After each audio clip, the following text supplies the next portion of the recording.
નમસ્કાર વિદ્યાર્થી મિત્રો, અગાઉ આપણે ધોરણ 11ના રસાયણ વિજ્ઞાન વિષયની અંદર ભાગ 1ના પ્રથમ ચેપ્ટર એટલે કે એકમ 1ની અંદર આપણે ઘણા બધા મુદ્દાઓ ધ્યાનમાં લીધા છે.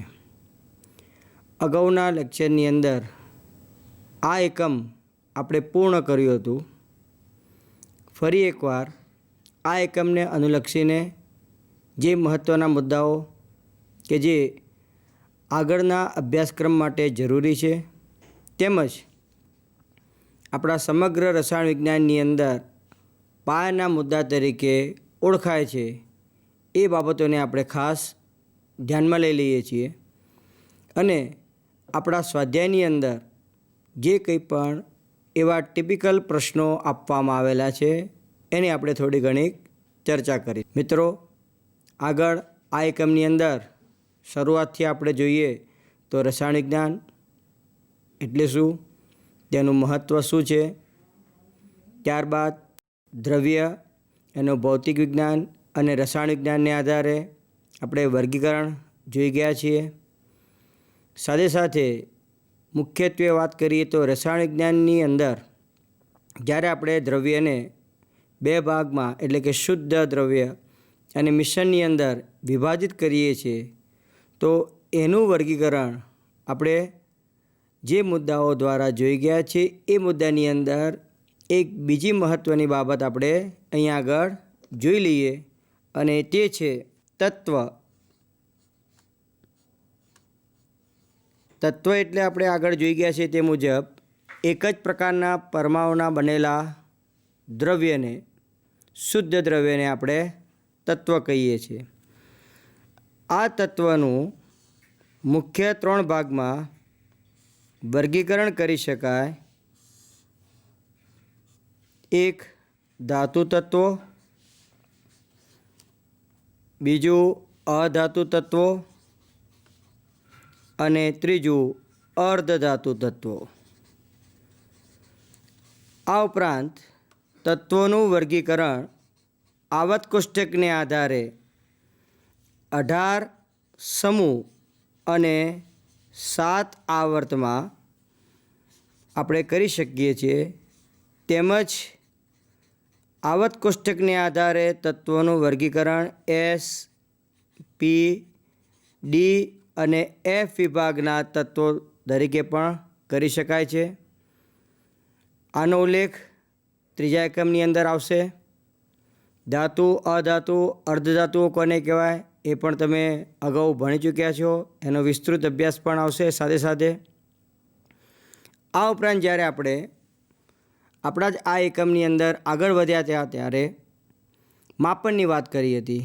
માપનની અંદર અલગ અલગ એસઆઈ એકમ પદ્ધતિ, ત્યારબાદ આ એસઆઈ એકમ પદ્ધતિ માટે વપરાતા જે કંઈ પણ પૂર્વકો છે એ પૂર્વકો અને તેના સહગુણકો વિશે આપણે જોઈ ગયા હતા. ત્યારબાદ અર્થસૂચક અંક અને વિવિધ ગણતરીમાં અર્થસૂચક અંક કેટલા ગણતરીની અંદર લેવામાં આવે છે ફાઇનલ જવાબમાં, એને પણ આપણે જોઈ ગયા હતા. ત્યારબાદ મહત્ત્વના મુદ્દાની આપણે વાત કરીએ છીએ ત્યારે કેમિસ્ટ્રી પોઈન્ટ ઓફ વ્યૂ આપણે પરમાણ્વીય દળ, આણ્વીય દળ અને સૂત્ર દળ આની આપણે વાત કરી હતી. સાથે સાથે પરમાણ્વીય દળ, આણ્વીય દળ અને સૂત્ર દળ માટેના એકમો કયા કયા છે, ખાસ કરીને આપણે સામાન્ય રીતે AMU એટોમિક માસ યુનિટ અથવા યુનિફાઈડ માસ એનો પણ આપણે ઉપયોગ કરીએ છીએ. એટલે કે પરમાણ્વીય દળ કે આણ્વીય દળ કે સૂત્ર દળને દર્શાવવા માટે આપણે આ 2 એકમોનો પરિચય મેળવ્યો હતો. ત્યારબાદ મોલર દળની આપણે વાત કરી ચૂક્યા હતા. કોઈપણ દ્રવ્યના 1 મોલ જથ્થાનું જે કંઈ પણ દળ મળે છે એને આપણે મોલર દળ તરીકે ઓળખાવીએ છીએ અને આ મોલર દળનો એકમ ગ્રામ પ્રતિ મોલ એટલે કે 1 મોલ દ્રવ્યના જથ્થાનું જ્યારે ગ્રામમાં વજન લેવામાં આવે તો એને આપણે ગ્રામ મોલર દળ તરીકે ઓળખાવીએ છીએ અને એનો એકમ આ પ્રમાણે લખીએ છીએ. સાથે સાથે આપણે એ પણ વાત કરી હતી કે પરમાણ્વીય દળ, આણ્વીય દળ અને સૂત્ર દળ માટેનો એકમ ગ્રામ પ્રતિ મોલ હોય છે એમ પણ આપણે જોઈ ગયા છીએ. જો કોઈ તત્વ દાખલા તરીકે આપણે સોડિયમ લીધું તો સોડિયમનું પરમાણ્વીય દળ આપણે જ્યારે ગણતરી માટે લઈએ છીએ તો 23 AMU લઈએ છીએ. હવે જો આ સોડિયમનું પરમાણ્વીય દળ અન્ય રીતે દર્શાવવું હોય તો આપણે 23 ગ્રામ પ્રતિ મોલ પણ દર્શાવીએ છીએ. એટલે કે તેનો એકમ ગ્રામ પ્રતિ મોલ, કારણ કે આ દળ વાસ્તવમાં 1 મોલ સોડિયમના પરમાણુઓનું ગ્રામમાં દર્શાવેલું દળ છે તેમ કહેવાય. એટલે કોઈપણ તત્વના 1 મોલ જથ્થાનું ગ્રામમાં વજન તેના ગ્રામમાં દળ તેના પરમાણ્વીય દળ બરાબર હોય છે.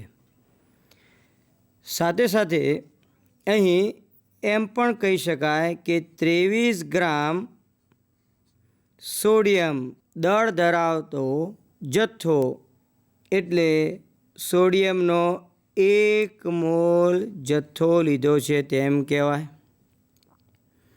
તો આના ઉપરથી આપણે અહીંયા આગળ એક એવો રિલેશન બતાવી શકીએ છીએ કે કોઈપણ દ્રવ્યના 1 મોલ જથ્થાનું જો આપણે ગ્રામમાં દળ લઈએ તો આ દળ ગ્રામમાં તેના મોલર દળ બરાબર થશે. પછી તે દ્રવ્યનો જથ્થો 1 મોલ લીધો હોય તો મોલર દળ પરમાણ્વીય દળ પણ હોઈ શકે અથવા આણ્વીય દળ પણ હોઈ શકે છે. રિવર્સ આપણે વાત કરીએ તો જો કોઈ દ્રવ્યના મોલર દળ જેટલું જથ્થો લઈએ તો તેનો 1 મોલ જથ્થો લીધો છે તેમ કહેવાય અને આ મોલર દળ આપણે ગ્રામમાં લઈશું તો એ જથ્થો દ્રવ્યનો 1 મોલ લીધો છે તેમ કહેવાય.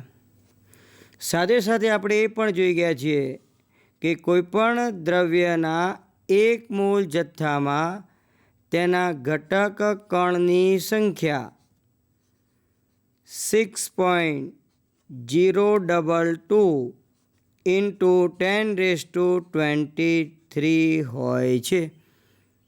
એટલે કે જો કોઈ દ્રવ્યનો ઘટક કણ તરીકે પરમાણુ હોય અને તે દ્રવ્યનો 1 મોલ જથ્થો લીધો હોય તો તેના પરમાણુઓની સંખ્યા 6.022 into 1023 થશે. જો કોઈ દ્રવ્યનો નાનામાં નાનો કણ બંધારણીય કણ અણુ હોય તો તેના 1 મોલ જથ્થામાં અણુની સંખ્યા 6.022 into 1023 થાય. રિવર્સ વિચારીએ તો કોઈપણ દ્રવ્યના કણની સંખ્યા 6.022 into 1023 લેવામાં આવે તો દ્રવ્યનો જથ્થો 1 મોલ લીધો છે તેમ આપણે કહી શકીએ. સાથે સાથે અહીંયા આગળ રિલેશન જોઈએ તો જો કોઈ દ્રવ્યના મોલર દળ જેટલું ગ્રામમાં દળ લઈએ અને તેમાં રહેલા કણની સંખ્યા આપણે શોધીએ તો આ સંખ્યા 6.022 ઇન્ટુ 10⁻23 થશે. અને રિવર્સમાં આપણે બોલીએ તો જો કોઈ દ્રવ્યના 6.022 ઇન્ટુ 10⁻23 કણ લેવામાં આવેલા હોય તો આ કણોનું દળ તેના મોલર દર બરાબર થશે. સાથે સાથે વાયુરૂપ પદાર્થ માટે આપણે લઈએ તો અહીંયા આગળ એક મિત્રો એક ખાસ બાબત ધ્યાનમાં લઈએ છીએ કે જ્યારે કોઈપણ વાયુરૂપ પદાર્થનું કદ આપણે વિચારીએ છીએ ત્યારે એ કદ NTPA અથવા STPA એમ બે રીતે વિચારી શકાય છે.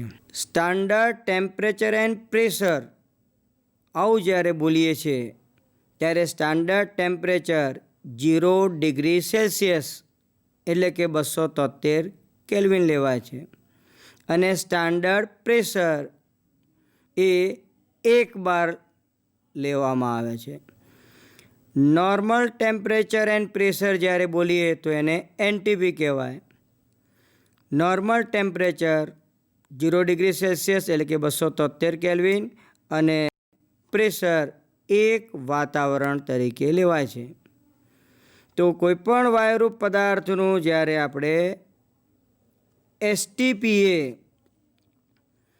1 મોલ જથ્થા માટે કદ વિચારીએ છીએ તો આ કદ 22.7 લીટર બરાબર હોય છે અને NTPA વિચારીએ તો આ કદ 22.4 લીટર થશે. તો અહીં આગળ STPA વાયુરૂપ પદાર્થના અથવા વાયુરૂપ દ્રવ્યના 1 મોલ માટેનું કદ 22.7 લીટર થાય છે. તો આપણે એને આ રીતે દર્શાવી શકીએ કે STPA કદ 22.7 લીટર થયું. રિવર્સ આપણે વિચારીએ તો જો કોઈ દ્રવ્ય માટે STPA 22.7 લીટર કદ લેવામાં આવે તો તે વાયુરૂપ દ્રવ્યનો 1 મોલ જથ્થો લીધો છે તેમ કહી શકાય. સાથે સાથે આ કદને દ્રવ્યમાં આવેલા કણની સંખ્યા સાથે પણ આપણે સરખાવી શકીએ છીએ. એટલે કે જો દ્રવ્ય વાયુરૂપ હોય તો એનું STPA કદ 22.7 લીટર થાય છે. તો આ 22.7 લીટર કદમાં તેના કણની સંખ્યા આપણને 6.02 ઇન્ટુ 10⁻23 મળે છે તેમ કહી શકાય. રિવર્સ વિચારીએ તો જો કોઈ વાયુરૂપ દ્રવ્યના 6.022 ઇન્ટુ 10⁻23 કણ લેવામાં આવે તો એનું STPA કદ એ 22.7 લીટર બરાબર થશે. આ જ રીતે મોલર દળ ને કદ સાથેનો સંબંધ અને વાયુરૂપ દ્રવ્યના કદને તેના મોલર દળ સાથેનો પણ સંબંધ છે તેમ કહી શકાય. એટલે કે જો કોઈ વાયુરૂપ પદાર્થના મોલર દળ જેટલું ગ્રામમાં દળ લેવામાં આવે તો એનું STPA કદ 22.7 લીટર થશે. અને રિવર્સ આપણે વિચારીએ તો STPA વાયુરૂપ દ્રવ્યના 22.7 લીટર કદનું દળ તેના મોલર દળ બરાબર થાય છે. અને અગાઉ વાત કરી મુજબ મોલર દળ એ પરમાણુય દળ અથવા આણ્વીય દળ તરીકે પણ હોઈ શકે છે. તો મિત્રો આ જે બાબત છે એ આપણે ખાસ ધ્યાનમાં રાખવાની છે. આ બાબતને સમજાવતો એક અહીંયા આગળ આપણે એક સામાન્ય ઉદાહરણ લઈ લઈએ છીએ. જેમ કે N2 વાયુ માટે જો આપણે એનું આણ્વીય દળ લખીએ તો N2 વાયુ માટે તેનું આણ્વીય દળ બરાબર થશે 2 ઇન્ટુ નાઇટ્રોજનનું પરમાણુય દળ, કારણ કે એક અણુમાં 2 નાઇટ્રોજન પરમાણુ આવેલા છે. તો 28 AMU બરાબર થાય. હવે મિત્રો અહીંયા આગળ એક વસ્તુ ખાસ ધ્યાનમાં રાખવાની આવે છે. ધારો કે આપણને એમ પૂછવામાં આવ્યું હોય કે N2 વાયુના એક અણુનું દળ ગ્રામમાં કેટલું થાય. N2 વાયુના એક અણુનું ગ્રામમાં દળ કેટલું થશે. તો એક અણુનું દળ જો આપણે શોધવું હોય ગ્રામમાં, તો આપણે આ રીતે શોધી શકીએ. તો એના માટે અહીંયા આગળ એક પદ એવું વિચારીએ, N2 અણુનું આણ્વીય દળ 28 ગ્રામ પ્રતિ મોલ છે, એટલે કે 6.022 એક મોલ એટલે 6.022 ઇન્ટુ 10⁻23 અણુઓનું દળ જો આપણે ગ્રામમાં 28 ગ્રામ છે તેમ કહીએ, તો પછી એક અણુનું દળ કેટલું થાય. એ રીતે આપણે પદ મૂકીએ તો આપણને 28/6.022 ઇન્ટુ 10⁻23 પ્રાપ્ત થશે. બીજી રીતે આપણે આનું સોલ્યુશન લાવવું હોય તો N2 વાયુના એક અણુનું દળ ગ્રામમાં શોધવું છે. તો આપણી પાસે 1 AMU બરાબર 1.66056 10⁻24 ગ્રામ આવો સંબંધ છે. તો 28 AMU બરાબર કેટલા થાય, એટલે 28 મલ્ટીપ્લાય બાય 1.66056 ઇન્ટુ 10⁻24 વડે ગુણી નાખીએ તો N2 વાયુના એક અણુનું દળ આપણને પ્રાપ્ત થશે. તો અગાઉ જે આપણે ચર્ચા કરી એનો જ અહીંયા આગળ આપણે ઉપયોગ કરેલો છે. 1 મોલ N2 વાયુના અણુઓ એટલે 6.022 ઇન્ટુ 10⁻23 અણુઓનું દળ, તેના મોલર દળ આણ્વીય દળ જેટલું થયું 28 ગ્રામ. તો એક અણુનું દળ કેટલું થશે એમ આપણે કહી શકીએ. હવે મિત્રો અહીંયા આગળ એક્સરસાઇઝને અનુલક્ષીને પ્રશ્નની વાત કરી દઉં છું કે જે ખાસ કરીને દ્રાવણમાં થતી પ્રક્રિયાઓના સંદર્ભમાં આપણે જ્યારે મોલાલિટી વગેરે બાબતનો આપણે ઉપયોગ કરીએ છીએ, ત્યારે અગાઉ વાત કરી તે મુજબ જો દ્રાવણની સાંદ્રતા આપણે અલગ અલગ એકમમાં દર્શાવીએ છીએ, ત્યારે આ દ્રાવણની સાંદ્રતા મુખ્યત્વે બે ભાગમાં ડિવાઈડ થાય છે. એક દ્રાવણના કદ ઉપર આધારિત અને બીજું દળ ઉપર આધારિત છે. હવે જ્યારે દ્રાવણના કદ અને દળ વચ્ચેનો સંબંધ દર્શાવવો હોય તો અગાઉ આપણે વાત કરી ચૂક્યા છીએ, તો દ્રાવણની ઘનતા આપણી પાસે હોવી જોઈએ.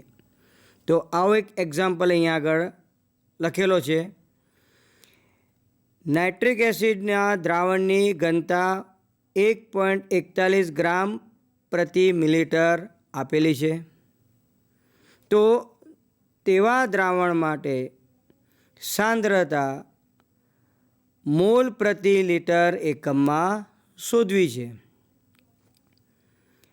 નાઇટ્રિક એસિડના આપેલા દ્રાવણ માટે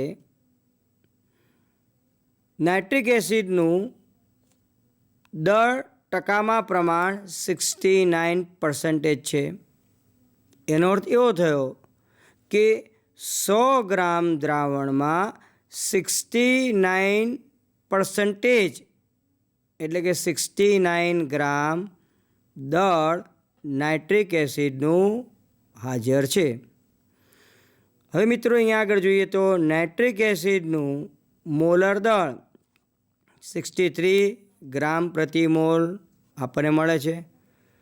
માટે કોઈપણ દ્રવ્યના મોલ બરાબર તે દ્રવ્યનું ગ્રામમાં દળ ભાગ્યા તેનું મોલર દળ એટલે કે આણ્વીય દળ લઈએ તો અહીંયા આગળ HNO3ના મોલ આપણને મળશે 69/63 એટલે 1.095 મોલ. હવે આપણે નાઇટ્રિક એસિડના દ્રાવણનું કદ શોધીએ, કારણ કે આપણી પાસે દ્રાવણનું દળ છે 100 ગ્રામ અને દ્રાવણની ઘનતા 1.41 ગ્રામ પ્રતિ મિલીલીટર છે. તો દ્રાવણનું કદ બરાબર દળ ભાગ્યા ઘનતા, કારણ કે આપણી પાસે સૂત્ર છે ઘનતા બરાબર દળ ભાગ્યા કદ. તો કદને સૂત્રનો કરતા બનાવીએ તો દ્રાવણનું કદ મિલીલીટર એકમમાં મળશે. અગાઉ જોઈ ગયા છે મુજબ HNO3ના દ્રાવણની મોલારિટી એટલે કે કોઈપણ મોલારિટી શોધવી હોય તો દ્રાવ્યના મોલ ગુણ્યા 1000 ભાગ્યા દ્રાવણનું કદ મિલીલીટરમાં લઈએ, અથવા દ્રાવ્યના મોલ ભાગ્યા દ્રાવણનું કદ લીટરમાં પણ લઈ શકાય, અથવા દ્રાવ્યનું દળ, ધારો કે આપણને સીધા જ મોલ નથી ખબર તો દ્રાવ્યનું દળ ગ્રામમાં લઈ અને તેના મોલર દળ અથવા આણ્વીય દળ વડે એને ભાગી નાખીએ તો આપણને મોલ મળી જશે. એટલે કે મોલ બરાબર દળ ભાગ્યા આણ્વીય દળ લઈ અને આ સૂત્ર પણ લખી શકાય. તો આ બધી બાબત અહીંયા આગળ આપણે મૂકી દઈએ છીએ તો આપણને દ્રાવણની મોલારિટી પ્રાપ્ત થશે. તો મિત્રો અહીં આ દ્રાવણ માટે આપણને મોલારિટી પ્રાપ્ત થઈ ગઈ. ધારો કે આ દ્રાવણ માટે મોલારિટી પૂછી હોય તો ઘનતાનો ઉપયોગ કરવાનો આવતો નથી. નાઇટ્રિક એસિડના દળથી ટકામાં પ્રમાણ 69% છે, એટલે કે 100 ગ્રામ દ્રાવણમાં 69 ગ્રામ નાઇટ્રિક એસિડ હાજર છે એમ કહેવાય. તો પાણીનું દળ આપણે 31 ગ્રામ છે તેમ કહી શકીએ. એટલે દ્રાવણની જો મોલારિટી શોધવી હોય તો મોલારિટી બરાબર દ્રાવ્યના મોલ તો આપણને મળી જ ગયેલા છે 1.095 ગુણ્યા 1000 ભાગ્યા દ્રાવક એટલે પાણીનું દળ આપણે ગ્રામમાં લઈએ તો એ મળશે આપણને 31 ગ્રામ. તો આપણે દ્રાવણની મોલારિટી અહીંયા આગળ શોધી શકીએ છીએ. એટલે આ જ એક્ઝામ્પલની અંદર આ રીતે આપણે ચેન્જ કરીને પણ અલગ પ્રકારનો એક્ઝામ્પલ બનાવી શકીએ. હવે બીજી બાબત અહીંયા આગળ આપણે ધ્યાનમાં લઈએ છીએ, જો મિથેનોલની ઘનતા 0.793 કિલોગ્રામ પ્રતિ લિટર હોય તો તેનું 2.5 લિટર 0.25 મોલર દ્રાવણ બનાવવા માટે કેટલું કદ જોઈએ. એટલે કે મૂળ જે મિથેનોલના ઘનતા અહીંયા આગળ આપેલી છે દ્રાવણની ઘનતા, આ દ્રાવણની ઘનતા ઉપરથી તેની આપણે મોલારિટીમાં આપણે શરૂઆતમાં સાંદ્રતા શોધીએ છીએ. તો મિથેનોલનું મોલર દળ આપણે શોધીએ તો એ 32 ગ્રામ પ્રતિ મોલ મળશે, એટલે કે 0.032 કિલોગ્રામ પ્રતિ મોલ મળ્યું. હવે દ્રાવણની મોલારિટી શોધવી હોય તો અહીંયા આગળ 0.693 કિલોગ્રામ પ્રતિ લિટર એ દ્રાવણની ઘનતા છે એમ અહીંયા આગળ લઈ લઈએ અને તેને તેના આણ્વીય દળ વડે ભાગી નાખીએ એટલે આપણને કિલોગ્રામ કેન્સલ થઈ જાય, મોલ પ્રતિ લિટરમાં સાંદ્રતા મળી ગઈ. હવે મિત્રો અહીંયા આગળ અગત્યનો પોઈન્ટ તમારે ધ્યાનમાં રાખવાનો આવે છે કે દ્રાવણની સાંદ્રતા કદ ઉપર આધારિત હોય અને આ સાંદ્રતા જ્યારે મોલારિટીમાં દર્શાવવામાં આવે છે ત્યારે જો દ્રાવણનું કદ શરૂઆતમાં V1 હોય, તાપમાન અચળ રાખી અને આ દ્રાવણનું કદ આપણે બદલી અને V2 કરીએ છીએ, તો કદ ઉપર આધારિત દ્રાવણની મોલારિટી નિશ્ચિતપણે M1માંથી બદલાઈ અને M2 થશે. તો અહીં પ્રારંભિક દ્રાવણનું કદ V1 હતું અને એની દ્રાવણની મોલારિટી M1 હતી. પછી દ્રાવણનું કદ બદલાઈ અને V2 થયું અને દ્રાવણની નવી મોલારિટી M2 થાય. તો આ પ્રારંભિક અને અંતિમ સ્થિતિએ કદ અને મોલારિટી વચ્ચેનો સંબંધ આપણે આ રીતે લખી શકીએ: V1 M1 બરાબર V2 M2 અથવા M1 V1 બરાબર M2 V2. મિત્રો, અહીંયા આગળ એક વસ્તુ ખાસ ધ્યાનમાં લઈએ છીએ કે દ્રાવણનું કદ આપણે બદલી શકીએ, પણ કઈ રીતે? તો જો V1 કદ ધરાવતા દ્રાવણમાં બીજું દ્રાવણ ઉમેરવામાં આવે તો મૂળ દ્રાવણનું કદ બદલાશે. જો V1 કદ ધરાવતા દ્રાવણની અંદર દ્રાવક ઉમેરવામાં આવ્યો પ્રવાહી, તો પણ દ્રાવણનું કદ બદલાઈ જશે. દ્રાવ્યને આપણે કોઈપણ રીતે બદલતા નથી. તેવી પરિસ્થિતિમાં જો અહીંયા આગળ દ્રાવણની મોલારિટી શરૂઆતની M1 લઈએ છીએ તો નવી મોલારિટી M2 થશે. એ જ રીતે દ્રાવણને આપણે ગરમ કરીએ છીએ તો એમાંનો દ્રાવક ઉડી જાય છે, એટલે દ્રાવણનું કદ બદલાઈ જાય છે. દ્રાવ્ય ધારો કે બાષ્પશીલ લીધેલો હોય તો દ્રાવ્યનો જથ્થો પણ બદલાશે, એટલે દ્રાવણની મોલારિટીમાં પણ ફેરફાર તો થવાનો જ છે. એટલે દ્રાવણના કદમાં આપણે અલગ અલગ રીતે ફેરફાર કરી શકતા હોઈએ છીએ. તો આ જે રિલેશન છે એ રિલેશનનો આપણે અહીંયા આગળ ઉપયોગ કરીએ તો શરૂઆતના દ્રાવણની મોલારિટી આપણને અગાઉ મળી ગઈ 24.78, જે જ્યારે શરૂઆતનું કદ આપણને ખબર નથી, એટલે કે આપણે તો હવે 2.5 લિટર કદ અને 0.25 મોલર સાંદ્રતા પ્રાપ્ત કરવી છે. તો આ કદ અને આ મોલારિટીમાં સાંદ્રતા પ્રાપ્ત કરવા માટે મૂળ મોલારિટીમાં સાંદ્રતા 24.78 હોય તો એક દ્રાવણનું કેટલું કદ જોઈએ V1 એ અહીંયા આગળ આપણે શોધી શકીએ છીએ. તો અહીં આપણને દ્રાવણનું કદ લીટરમાં તેમજ મિલીલીટરમાં પ્રાપ્ત થશે. આ જ રીતે બીજી એક અગત્યની બાબત આપણે ધ્યાનમાં લઈ લઈએ કે ધારો કે કોઈ એક દ્રાવણ માટે શરૂઆતની મોલારિટી M1 છે. આ દ્રાવણનું કદ V1 લેવામાં આવ્યું છે. આ જ પદાર્થના જુદી સાંદ્રતા ધરાવતું, એટલે કે M2 સાંદ્રતા ધરાવતું કોઈ કદ V2 લેવામાં આવ્યું.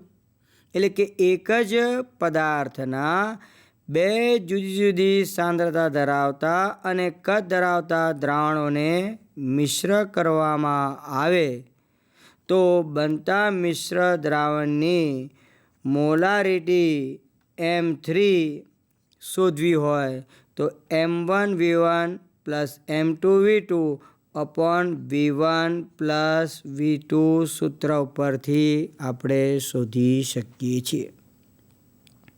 તો આ ફોર્મ્યુલા પણ આપણે ખાસ ધ્યાનમાં રાખીશું. આગળ ધોરણ 11માં અને ધોરણ 12ની અંદર આ પ્રકારની ફોર્મ્યુલાનો ઉપયોગ તમારે કરવાનો આવશે.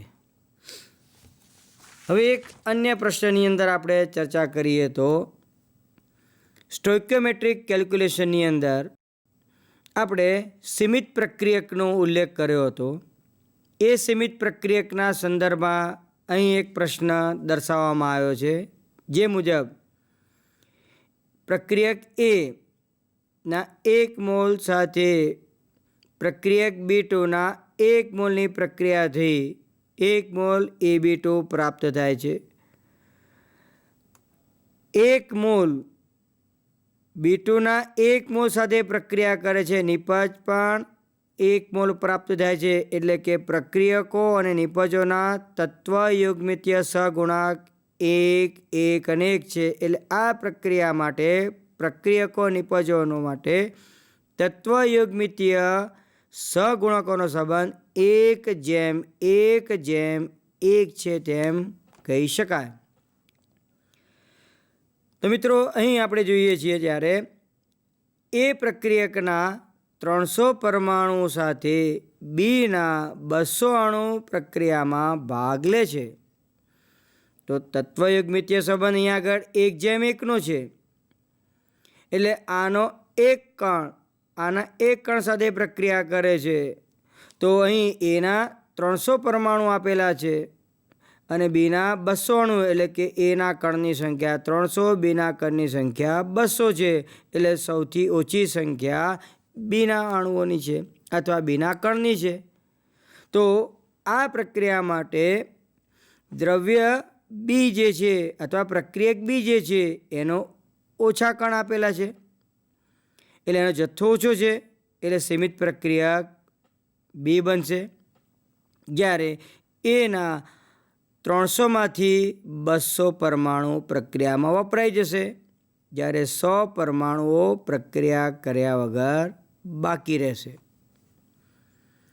એ જ રીતે આપણે જોઈએ તો 2 મોલ એ સાથે 3 મોલ બીની પ્રક્રિયા કરવામાં આવે છે. અહીંયા આગળ હું સુધારી દઉં છું, 3 મોલ B2. તો એના 1 મોલ સાથે B2ના 1 મોલની પ્રક્રિયા થાય છે, એટલે કે 1:1નો સંબંધ છે.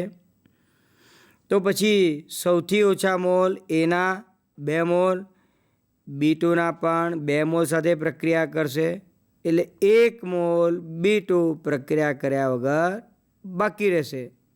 તો આ પ્રમાણે આપણે કોઈપણ પ્રક્રિયા માટે એક પ્રક્રિયકના જથ્થાને અનુલક્ષીને બીજા પ્રક્રિયકના જથ્થો વધારે છે કે ઓછો નક્કી કરી અને કયો પ્રક્રિયક સીમિત પ્રક્રિયક છે અને એના પ્રમાણમાં નિપજ કેટલી પ્રાપ્ત થશે, એટલે કે નિપજનો કેટલો જથ્થો દળને આધારે અથવા મોલને આધારે અથવા તો પછી તેના અણુઓની સંખ્યાને આધારે પ્રાપ્ત થશે, તેની કેલ્ક્યુલેશન આપણે કરી શકીએ છીએ.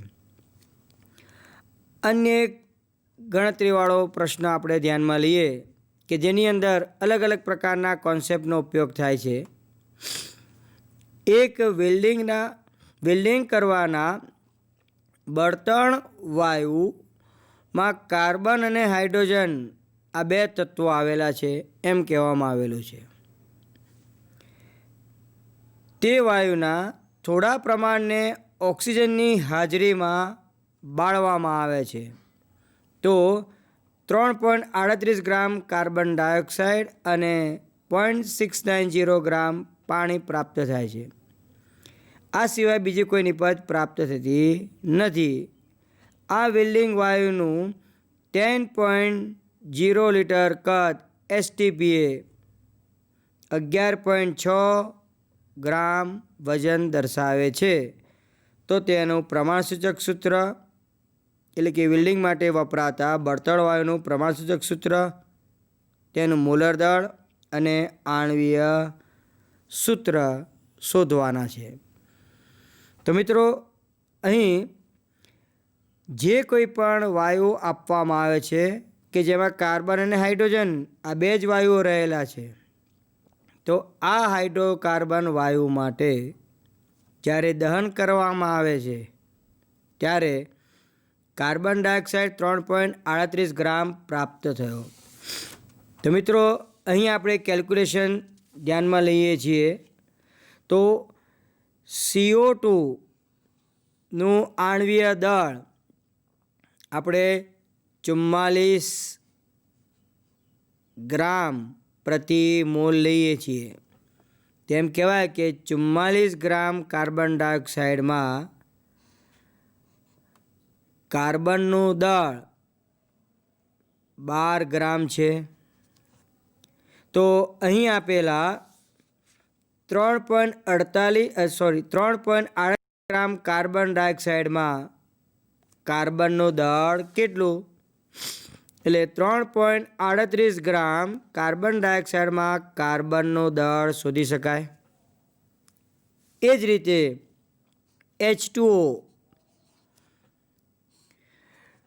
ના 18 ગ્રામ દળમાં હાઇડ્રોજનનું દળ 2 ગ્રામ છે એમ આપણે કહી શકીએ છીએ.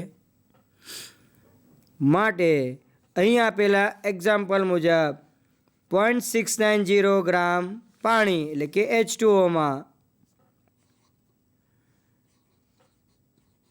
હાઇડ્રોજનનું દળ કેટલું? તો અહીં આપણને કાર્બન અને હાઇડ્રોજનનું દળ પ્રાપ્ત થઈ જશે.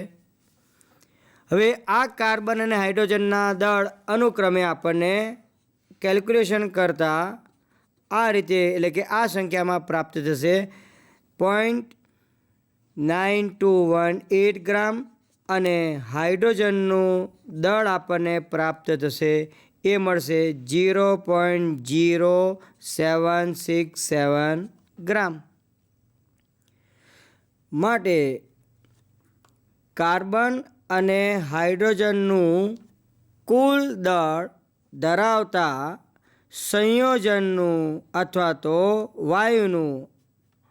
વાયુરૂપ સંયોજનનું દળ આપણને પ્રાપ્ત થશે.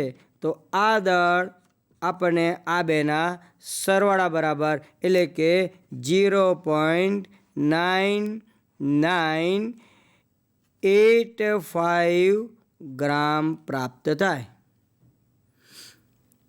હવે મિત્રો, જો આપણને હાઇડ્રોકાર્બન અથવા વાયુરૂપ જે સંયોજન છે એનું દળ આટલું પ્રાપ્ત થયું તો એમાં કાર્બનનું ટકાવાર પ્રમાણ આપણે શોધવું હોય તો શોધી શકીએ. કારણ કે આપણી પાસે ફોર્મ્યુલા છે કે પર્સન્ટેજ ઓફ કાર્બન એટલે કે જે તે સંયોજનમાં તત્વનું દરથી ટકાવાર પ્રમાણ બરાબર તે તત્વનું દળ અહીંયા આગળ લઈએ તો તે તત્વનું દળ 0.9218 ગ્રામ ભાગ્યા કુલ દળ 0.985 ગ્રામ છે એમ લઈએ ગુણ્યા 100 એટલે કે 0.9985 ગ્રામ સંયોજનમાં કાર્બનનું દળ 0.9218 ગ્રામ છે તો 100 કેટલા એટલે કાર્બનનું ટકાવાર પ્રમાણ પ્રાપ્ત થશે. એ જ રીતે પર્સન્ટેજ ઓફ હાઇડ્રોજન શોધવું હોય તો પણ હાઇડ્રોજનનું દળ 0.0767 મલ્ટીપ્લાય બાય 100 અપોન 0.9985 તો આપણને કાર્બન અને હાઇડ્રોજનના દળથી ટકાવાર પ્રમાણ પ્રાપ્ત થાય. તો કાર્બનનું દળથી ટકાવાર પ્રમાણ આપણને મળશે 92.32 અને હાઇડ્રોજનનું દળથી ટકાવાર પ્રમાણ આપણને પ્રાપ્ત થાય 7.68. ત્યારબાદ અગાઉ જોઈ ગયા છે મુજબ આ કાર્બનના ટકાવાર પ્રમાણને તેના પરમાણ્વીય દળ 12 વડે અને હાઇડ્રોજનના ટકાવાર પ્રમાણને તેના પરમાણ્વીય દળ વડે ભાગી અને પછી આપણે કાર્બન હાઇડ્રોજનનું પ્રમાણ દર્શાવતો કેલ્ક્યુલેશન કરી શકીએ. એટલે આપણને પ્રમાણસૂચક સૂત્ર મળશે CH. આ પ્રમાણસૂચક સૂત્ર પરથી જો આપણે આણ્વીય સૂત્ર શોધવું હોય તો આણ્વીય સૂત્ર માટે આપણી પાસે ફોર્મ્યુલા છે કે પ્રમાણસૂચક સૂત્ર ગુણ્યા સહગુણક n અને આ nનું મૂલ્ય શોધવા માટે અહીં આગળ આપણી પાસે આણ્વીય દળ હોવું જરૂરી છે. તો ફરી અગાઉ જે આપણે કોન્સેપ્ટ જોઈ ગયા એનો જ ઉપયોગ કરવાનો આવ્યો કે આ વેલ્ડિંગ વાયુનું STPએ 10.0 લીટર કદ લેવામાં આવે છે તો એનું દળ 11.6 ગ્રામ થાય છે. એટલે કે STPએ જો 10 લીટર કદનું દળ 11.6 ગ્રામ હોય તો 22.7 લીટર કદનું દળ કેટલું થશે? આ દળ અગાઉ આપણે જે સંબંધ જોઈ ગયા એને આધારે આ કદ માટે જે દળ પ્રાપ્ત થયું એ તેના આણ્વીય દળ એટલે કે મોલર દળ બરાબર થશે. આ રીતે આપણે મોલર દળ એટલે કે આણ્વીય દળ જે અહીંયા આગળ શોધી કાઢીએ એ મૂલ્યને n બરાબર આણ્વીય દળ ભાગ્યા પ્રમાણસૂચક સૂત્રના દળ સાથે ભાગી નાખીએ તો આપણને એનનું મૂલ્ય પ્રાપ્ત થાય અને આ એનની કિંમત આ સૂત્રમાં મૂકી અને આપણે આણ્વીય સૂત્ર શોધી શકીએ છીએ. તો મિત્રો, આવા પ્રકારના એક્ઝામ્પલની તમે વધારે પ્રેક્ટિસ કરશો તો કેલ્ક્યુલેશન તમને સરળતાથી આવડી જશે. સાથે સાથે સ્ટોઇકિયોમેટ્રિક કેલ્ક્યુલેશનના સંદર્ભમાં જ બીજો એક અહીંયા આગળ પોઈન્ટ આપણે જોઈ લઈએ છીએ. એ છે, ધારો કે એક પ્રક્રિયા કેલ્શિયમ કાર્બોનેટ ઘન અવસ્થામાં લઈ એની HClના દ્રાવણ સાથે પ્રક્રિયા કરવામાં આવે છે. કેલ્શિયમ કાર્બોનેટ અને એસિડ વચ્ચેની પ્રક્રિયા એટલે બેઝ અને એસિડ વચ્ચેની જે પ્રક્રિયા છે એનાથી ક્ષાર CaCl2 બન્યો અને પાણી છૂટું પડે છે. સાથે સાથે કાર્બન ડાયોક્સાઇડ વાયુ પણ ઉત્પન્ન થશે. એટલે જ્યારે કાર્બોનેટ અથવા બાયકાર્બોનેટ સંયોજનોને એસિડ HCl સાથે H2SO4 સાથે પ્રક્રિયા કરવામાં આવે છે ત્યારે કાર્બન ડાયોક્સાઇડ વાયુ અવશ્ય ઉત્પન્ન થશે. ક્ષાર અને પાણી તો બનશે જ, આ ઉપરાંત કાર્બન ડાયોક્સાઇડ વાયુ પણ ઉત્પન્ન થતો હોય છે. તો આ પ્રક્રિયા પરથી આપણે એ શોધવાનું છે કે 25 મિલીલીટર 0.75 મોલર HCl સાથે સંપૂર્ણ રીતે પ્રક્રિયા કરવા માટે કેટલું દળ CaCO3 જરૂરી બનશે તથા STPએ કેટલા લીટર CO2 વાયુ ઉત્પન્ન થશે.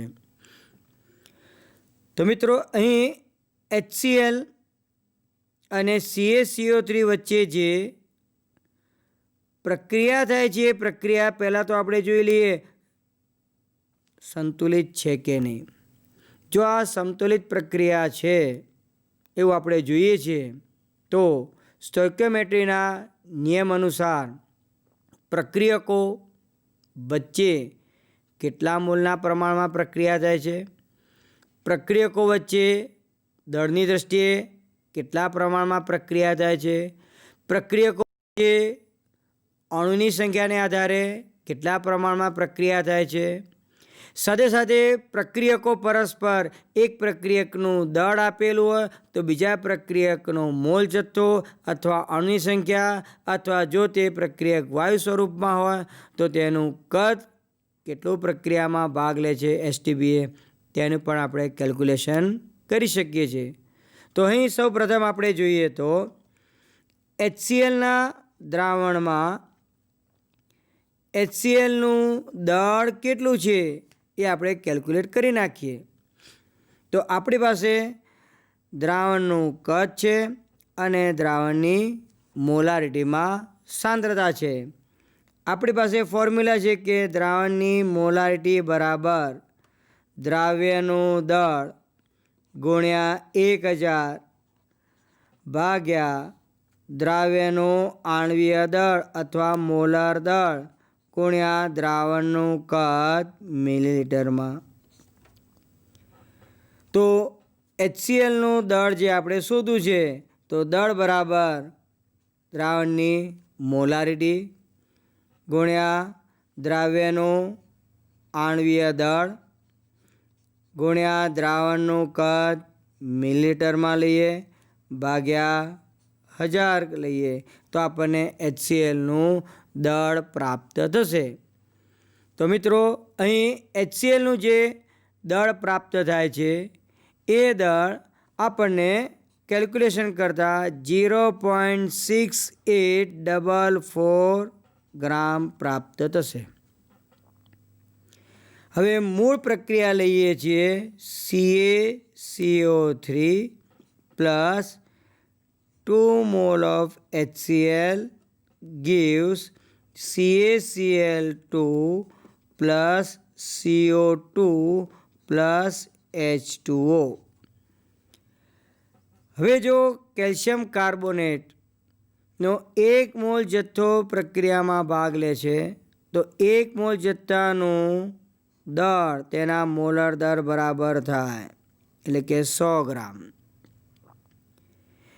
HClના 2 મોલ પ્રક્રિયામાં ભાગ લે તો HClનું ભાગ લેતું દળ 2 ગુણ્યા 36.5 લઈ શકાય એટલે કે 73 ગ્રામ થશે. તો અહીંયા આગળ HClના આટલા ગ્રામ દળ સાથે પ્રક્રિયા કરવા માટે 100 ગ્રામ કેલ્શિયમ કાર્બોનેટની જરૂર પડે છે. તો 0.6844 ગ્રામ HClના દળ સાથે પ્રક્રિયા કરવા માટે જરૂરી કેલ્શિયમ કાર્બોનેટનું દળ કેટલું એ આપણે કેલ્ક્યુલેશન કરી અને સરળતાથી શોધી શકીએ. એટલે જવાબ આવશે 0.938 ગ્રામ. હવે મિત્રો અહીંયા આગળ એક બીજો પ્રશ્ન એડિશનમાં મૂકવામાં આવેલો છે કે STPએ કેટલા લીટર CO2 વાયુ ઉત્પન્ન થશે. તો આ જે કેલ્ક્યુલેશન છે એ કેલ્ક્યુલેશનને આગળ આપણે એવી રીતે પણ એક્સટેન્ડ કરી શકીએ છીએ કે 2 ગુણ્યા 36.5 ગ્રામ HCl કેલ્શિયમ કાર્બોનેટ સાથે સંપૂર્ણ પ્રક્રિયા કરી 1 મોલ CO2 એટલે કે STPએ 22.7 લીટર CO2 ઉત્પન્ન કરે છે. તો 0.6844 ગ્રામ HCl કેલ્શિયમ કાર્બોનેટ સાથે સંપૂર્ણ પ્રક્રિયા કરી STPએ કેટલા લીટર CO2 વાયુ ઉત્પન્ન કરશે.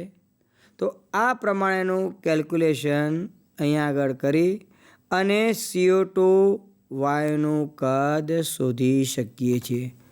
તો મિત્રો આવા પ્રકારના કેલ્ક્યુલેશનનો ઉપયોગ આગળ ઉપર પણ આવશે અને જ્યારે આપણે કોઈપણ પદાર્થના આપેલા જથ્થા માટે આ રીતે કેલ્ક્યુલેશન કરતા હોય છે ત્યારે અગાઉ મેં વાત કરી હતી એ મુજબ ફરી એક વસ્તુનું ઉદાહરણ તમને આપી દઉં કે કેલ્શિયમ કાર્બોનેટના 1 મોલ જથ્થામાં કેલ્શિયમ કાર્બન અને ઓક્સિજનના મોલ અનુક્રમે 1, 1 અને 3 છે તેમ કહેવાય.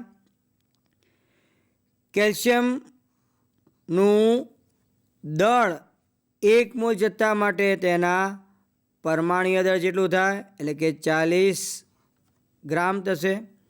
એ જ રીતે કાર્બનના 1 મોલ જથ્થાનું દળ તેના પરમાણુય દળ એટલે કે 12 ગ્રામ અને ઓક્સિજનના 3 મોલ જથ્થાનું દળ એટલે 3 ગુણ્યા પરમાણુય દળ એટલે 16 તરી 48 આ પ્રમાણે થશે.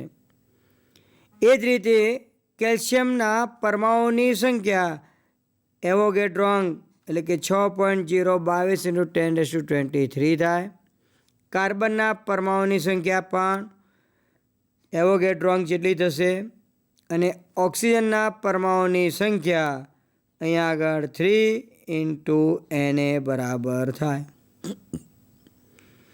પણ જો આ કેલ્શિયમ કાર્બોનેટનો 1 મોલ જથ્થો એટલે કે 100 ગ્રામ કેલ્શિયમ કાર્બોનેટ લેવામાં આવે તો, પણ એની જગ્યાએ જો 50 ગ્રામ કેલ્શિયમ કાર્બોનેટ લેવામાં આવે તો કેલ્શિયમ કાર્બોનેટનો જથ્થો મોલમાં બદલાઈ ગયો છે. એટલે કેલ્શિયમના પરમાણુઓ, કાર્બનના પરમાણુઓ, ઓક્સિજનના પરમાણુની સંખ્યા બદલાઈ જશે. કેલ્શિયમ, કાર્બન અને ઓક્સિજનનું દળ પણ બદલાઈ જશે. અને આગળ કીધું મુજબ કેલ્શિયમ, કાર્બન અને ઓક્સિજનના મોલ પણ અલગ પ્રાપ્ત થશે. તો આ રીતે મિત્રો આપણે જે કંઈ પણ આવા અલગ અલગ પ્રકારના કેલ્ક્યુલેશનની વાત કરી, આવા કેલ્ક્યુલેશનનો ઉપયોગ આગળ ઉપર પણ અલગ અલગ ચેપ્ટરની અંદર થશે જ. તો મોલ માટેના મોલને કદ સાથે, મોલને દ્રવ્યના કણની સંખ્યા સાથે કેવો સંબંધ છે અને મોલને પદાર્થના અથવા તો દ્રવ્યના દળ સાથે કેવા પ્રકારનો સંબંધ છે, આવા જે રિલેશન છે ખાસ તમારે ધ્યાનમાં રાખવાના થશે. અને જ્યારે આપણે ખાસ કરીને દ્રાવણમાં થતી પ્રક્રિયાઓ માટે વાત કરીએ છીએ ત્યારે દ્રાવણની સાંદ્રતા અલગ અલગ એકમમાં કઈ રીતે દર્શાવવામાં આવે છે, એક પ્રકારની સાંદ્રતાને બીજા પ્રકારની સાંદ્રતામાં કઈ રીતે ફેરવી શકાય છે, એ પણ એટલું જ મહત્ત્વનું બને છે. આગળ ઉપર પણ દ્રાવણની સાંદ્રતા દર્શાવવા માટેની આ બધી જે પદ્ધતિઓ છે એ ઉપરાંત અન્ય પદ્ધતિઓનો પણ ઉપયોગ તમારા અભ્યાસક્રમની અંદર આવશે. તો મિત્રો આ સાથે અહીંયા આગળ આજે એકમ 1 છે રસાયણ વિજ્ઞાનની કેટલીક પાયાની સંકલ્પનાઓ એ અહીંયા આગળ પૂર્ણ થાય છે. નમસ્કાર.